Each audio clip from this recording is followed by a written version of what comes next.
Produzir energia renovável e compatível com o ecossistema é um dos grandes desafios da ciência na atualidade. Então, nós vamos conversar sobre a produção de energia fotovoltaica no programa Ulbra Conhecimento que está começando. Eu quero dar as boas-vindas aos nossos convidados.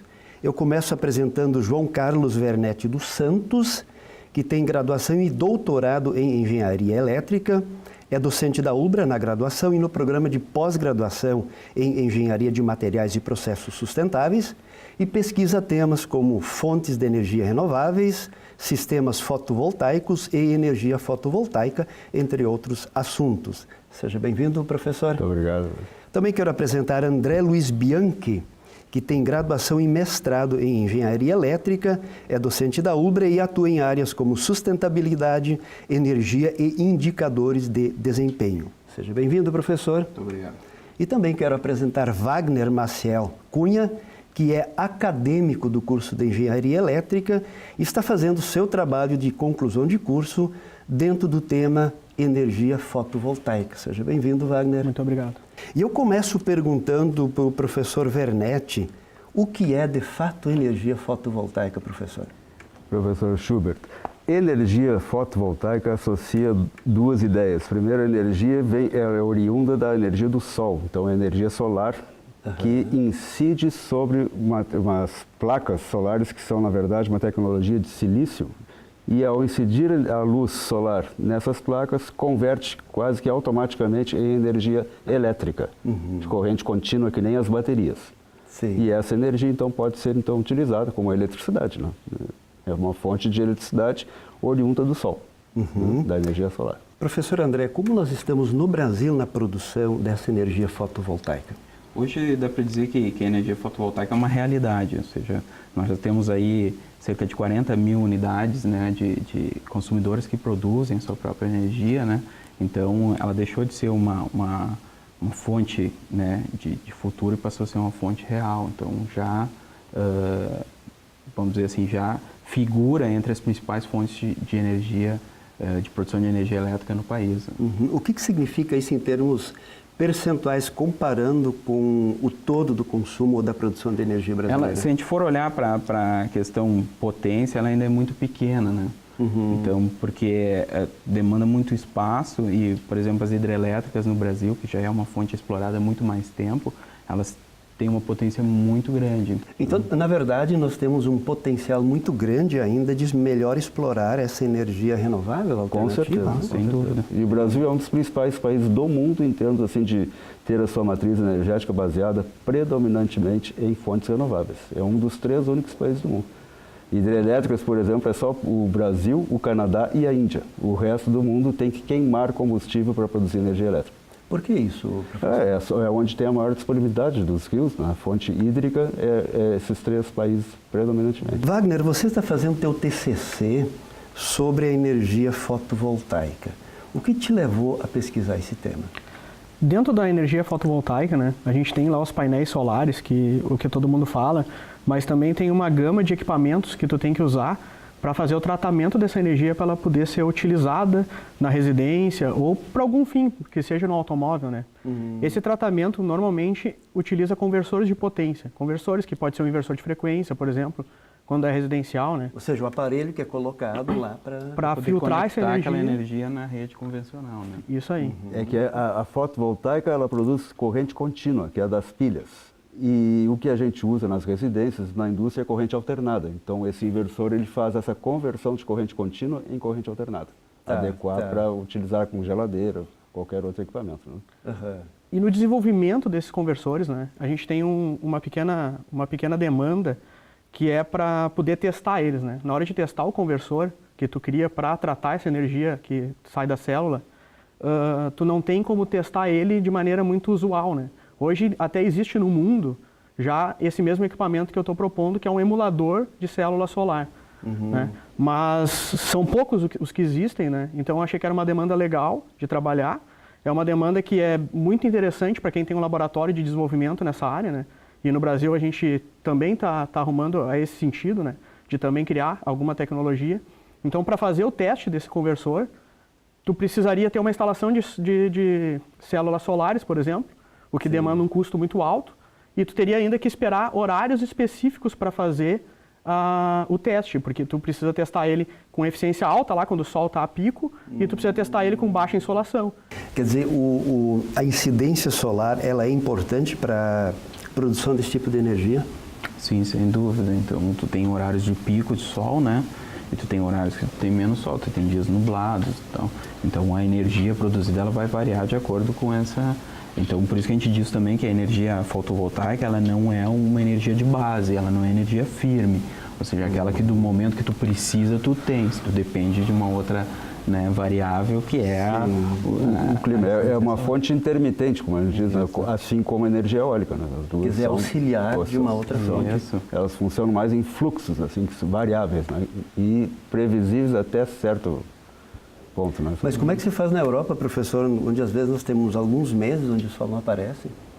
Não, o que acontece? Na verdade, durante as horas de sol, né, do nascer ao pôr do sol, existe energia solar sempre, porque basta observar que a gente enxerga o ambiente à volta. Né? Perfeito. Sim. Se enxerga o ambiente à volta, tem luz solar. Tá? Pode ser um pouco menos intensa, mas existe. E tanto a radiação, que se diz que a radiação dos raios do sol são a parcela solar direta, que é a que incide sem passar pelas nuvens, né? E aquela que é refletida, que é uma radiação mais difusa. E as duas são utilizadas pela célula fotovoltaica para produzir energia elétrica. Mas essa energia, ela não pode ser armazenada? Na verdade, a energia do Sol não tem como armazenar, em princípio. Ela é uma fonte de radiação, né? Que vai do ultravioleta ao infravermelho, é uma fonte de energia que está constantemente chegando à Terra. E em cada localidade do planeta depende, do pôr do Sol, ao nascer do Sol ao pôr do Sol. Né? Então, só durante esse tempo que tem disponível, a cada dia. Né? Por isso ela pode ser somente auxiliar, não pode ser, poderia ser energia principal. Na verdade, ela é a fonte mais abundante disponível no planeta, não tem outra. E ela é pelo menos 10 mil vezes maior do que qualquer outra disponibilidade. Assim, é muito abundante. O problema é o seu aproveitamento pelo fato de não poder ser diretamente armazenada. Né? Ela é convertida, por exemplo, em energia térmica, para produção, para aquecer água, por exemplo, ou até mesmo para produzir vapor e formar uma usina termoelétrica como se fosse a carvão, só que com energia solar. Isso existe também, são as usinas termosolares, produzem energia elétrica como se fosse uma termoelétrica. Olha só, Wagner, você comentou que está trabalhando numa pesquisa de um equipamento. Esses equipamentos usados para a produção dessa energia, eles são muito altos, assim, olhando para a nossa realidade? Custo? Os custos, Eles são caros, né? São caros. No geral, eles são equipamentos importados, né? E a gente ainda tem um outro problema, que a gente tem lá alguns produtos mais baratos que não são com rendimento muito bom, eles não têm boa eficiência, e eles ainda trazem ruído para a nossa rede de energia elétrica. O que acontece? Quando tu pega um produto de um escalão pior, um produto importado, que não tem uma série de requisitos mínimos para trabalhar, Perfeito. Tu pode acabar trazendo um problema que a gente na elétrica a gente chama realmente de ruído, né? A gente coloca uma energia não boa na nossa rede de energia geral. Hoje isso não é controlado, tá? As empresas têm controle, mas a pessoa física não. Então, se a gente está lá na nossa casa, a gente não vai ter uma punição do governo por estar poluindo a rede elétrica. E ainda assim a gente vai receber como se a gente realmente estivesse vendendo uma energia boa, né? Mas eu acredito que com o tempo esses conversores eles vão ter que sair do mercado, né? Porque essa poluição que é inserida na rede, ela é prejudicial. Tu não tá realmente vendendo uma energia para o governo de qualidade, né? Muito bem, nós vamos para o quadro Ciência em Foco, intervalo, e já voltamos.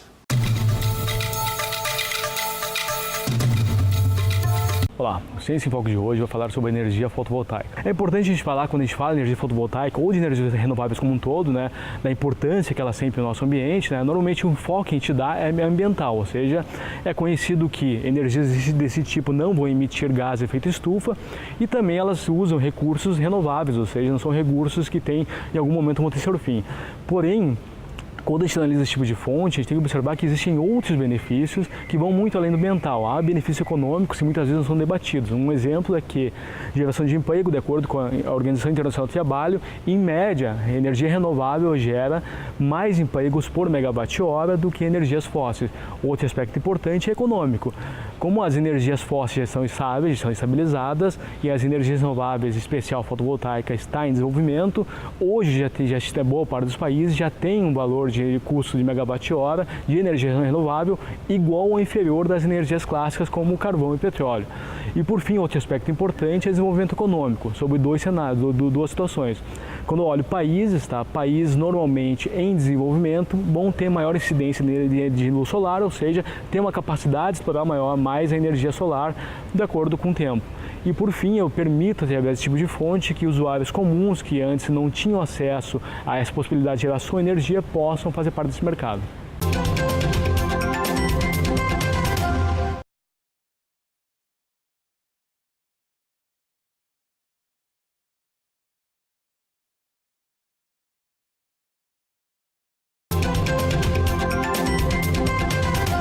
Energia fotovoltaica é o tema do Ubra Conhecimento dessa semana.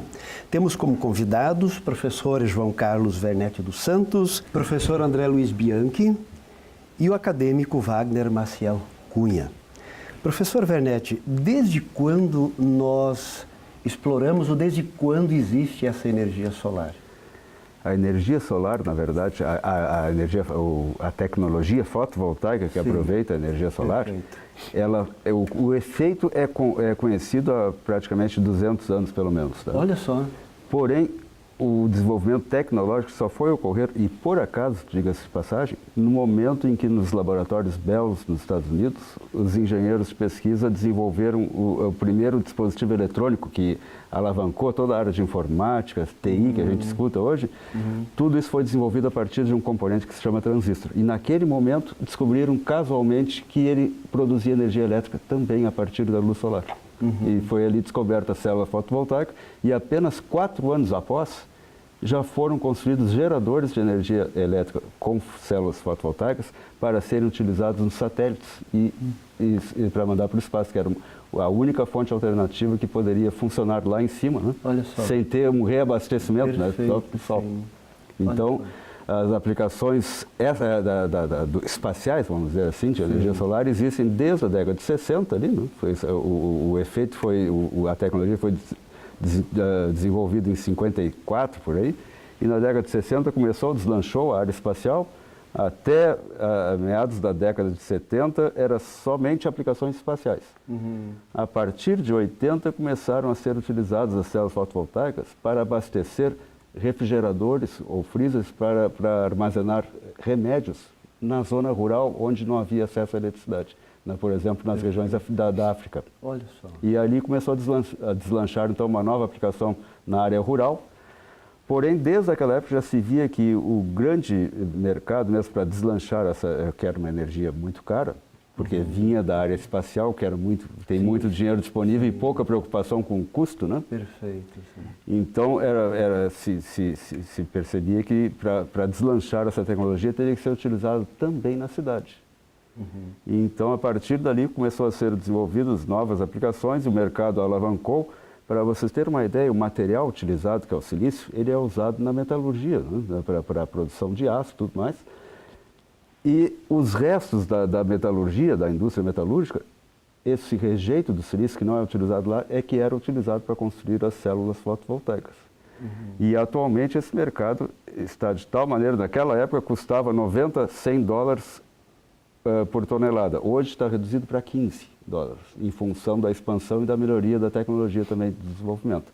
E com isso hoje explodiu. Hoje o mundo inteiro está utilizando energia solar fotovoltaica, porque essa tecnologia se tornou finalmente viável para aplicações normais, cotidianas. Aqui no Brasil, por exemplo, é distribuído aplicações residenciais, eu tenho esse dado aqui, 77% das aplicações fotovoltaicas no Brasil são na área residencial, 16% em comércio e serviços. Por exemplo, supermercados estão começando a enxergar essa possibilidade, né? Olha só. Geralmente os macroatacados, eles têm galpões com uma área de telhado muito grande, e aquilo ali pode ser transformado numa usina fotovoltaica e produzir energia elétrica de forma sustentável e atualmente barata, porque o retorno disso hoje leva de 5 a 6 anos. Então se tornou um investimento viável, né? Professor André, vamos pegar esse gancho que o professor Vernetti comentou. Alguém gostaria de instalar um equipamento de energia fotovoltaica numa residência, por exemplo. Aí a gente já comentou antes, então ela é complementar. Como é que funciona esse diálogo entre a energia existente e essa energia solar? Se o consumidor deseja instalar, ele vai poder submeter um projeto para a concessionária de energia elétrica, né? Então, ele vai gerar energia elétrica para a sua unidade consumidora e o excedente, né, ele vai, vamos dizer assim, vai ficar com a concessionária de energia a título de empréstimo. E vai continuar sendo dele, ele vai poder usando conforme as necessidades dele. Então, ele vai não só gerar a sua necessidade, como ter o armazenamento, né, lá na rede da concessionária, né, porque não teria como, né, justamente pela Permite complementar, a residência, o sujeito tem um medidor. Geralmente a energia elétrica vem da concessionária e entra na residência. No momento que o consumidor tiver uma usina no seu telhado, por exemplo, ele vai gerar energia elétrica e o excedente vai ser enviado através desse medidor para a concessionária de volta. Ela vai usar durante o dia, enquanto o sol produz energia elétrica, e à noite a concessionária alimenta a residência e forma-se um balanço de energia, né? No final do mês, se tiver sobra, é compensado no mês seguinte ou então recebe da concessionária. Uma coisa que a gente tem que deixar claro nesse processo é que não há dinheiro envolvido. Não há venda, né? A concessionária não paga pelo excesso. Ela fica, vamos dizer assim, a concessionária fica quase que a título de fiel depositária da energia que pertence ao gerador ali, né? Sim. Então não há, claro, e também uma coisa que também tem que ficar clara, que às vezes as pessoas pensam, vou gerar energia elétrica e eu não vou pagar mais nada na minha fatura de energia elétrica. Não, ainda há que se pagar o custo daquele sistema, né, aquela instalação elétrica que a concessionária te disponibiliza para tu poder enviar a energia para lá e buscar de volta. Sim, né? sim. Tá? Então há um custo aí básico. Uma tarifa mínima, né? Isso, a tarifa mínima, mas o sistema. Economicamente é viável isso? É viável. Então, atualmente dá um retorno de 5 a 6 anos, se paga. 5, 6 anos o equipamento se paga. Se paga. E a partir dali, imagine só que ele tem uma durabilidade assegurada pelo fabricante de 25 anos no mínimo.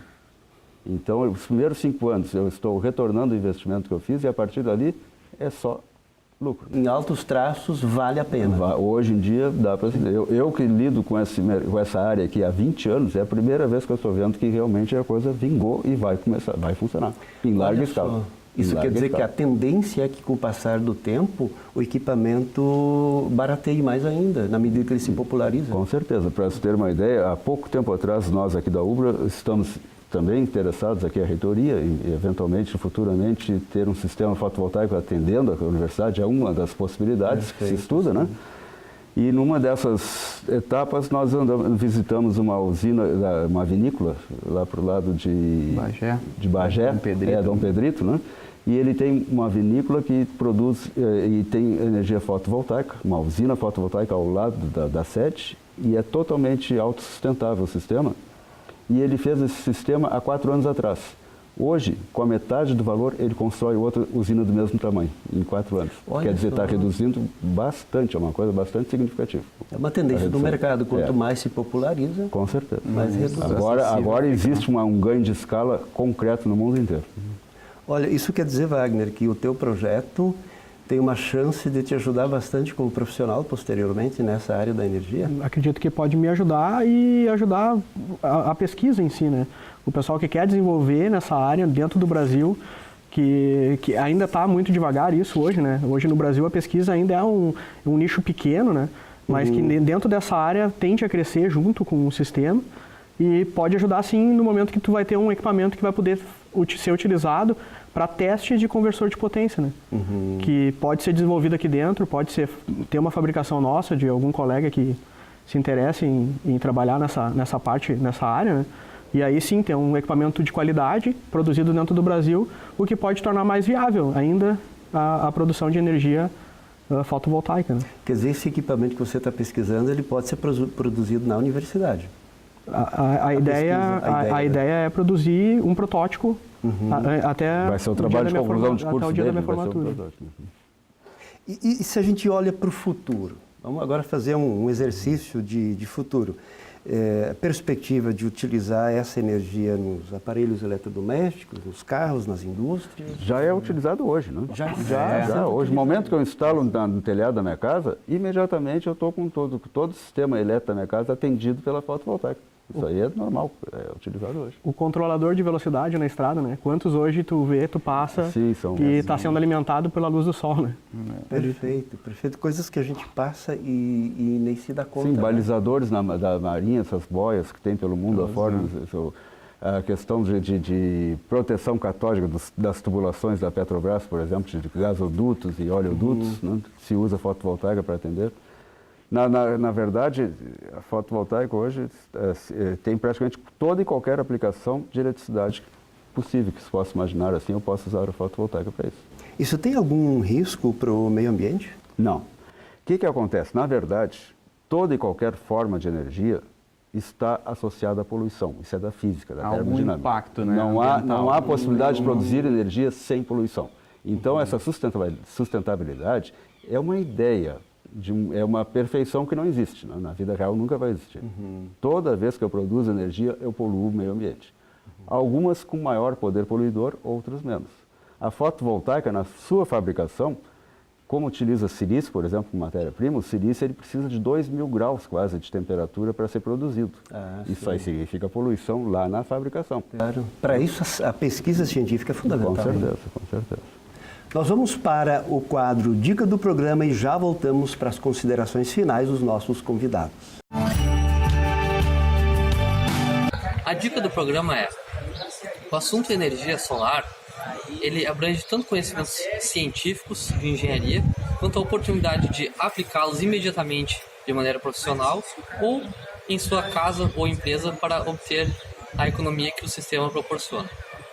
No curso de extensão de energia solar fotovoltaica realizado na UBRA, o curso dura 22 horas, nós vemos a parte de projeto, as tratativas na concessionária e a instalação prática. Nós fazemos a montagem de um sistema de 1 kW. Agora em setembro, nós acabamos de realizar a segunda edição do curso de extensão em energia solar fotovoltaica com a montagem de um sistema de 1 kW aqui na frente do prédio 12, sala 60 da UBRA.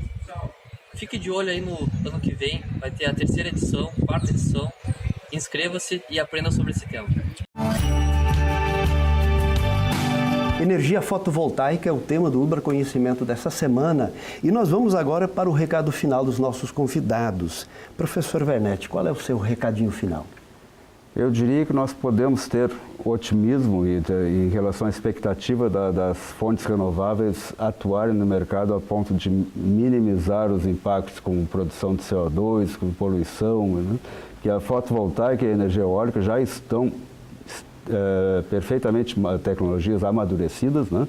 As duas se encontram hoje no mercado competindo de igual para igual com todas as outras fontes convencionais. E eu acredito que esse seja o futuro, né? A matriz energética da maioria dos países cada vez mais diversificada e cada vez mais com maior percentual das fontes renováveis para minimizar esse impacto no meio ambiente que a humanidade, né, impõe para o nosso planeta. Né? Sim. Muito bem. Professor André, o seu recado final? Eu concordo com o professor Wernetti quanto à questão do impacto, né? E eu acho que o investimento nesse tipo de energia, né, principalmente a fotovoltaica, onde tu consegue gerar energia junto ao consumo, é uma das coisas mais importantes, porque tu resolve N problemas técnicos, porque hoje, atualmente, a nossa matriz, né, as principais fontes geradoras, elas estão a grandes distâncias dos principais centros de consumo, ou seja, das grandes cidades. Né? Então, a produção de energia elétrica baseada na fotovoltaica é bastante importante, não só na questão ambiental, mas também na questão técnica. Então, que continuemos investindo nisso. Muito bem. E o acadêmico Wagner, qual é o teu recado final? A energia fotovoltaica já é uma realidade hoje e ainda vai ser por alguns anos. Então, é com certeza uma energia do presente e do futuro, né?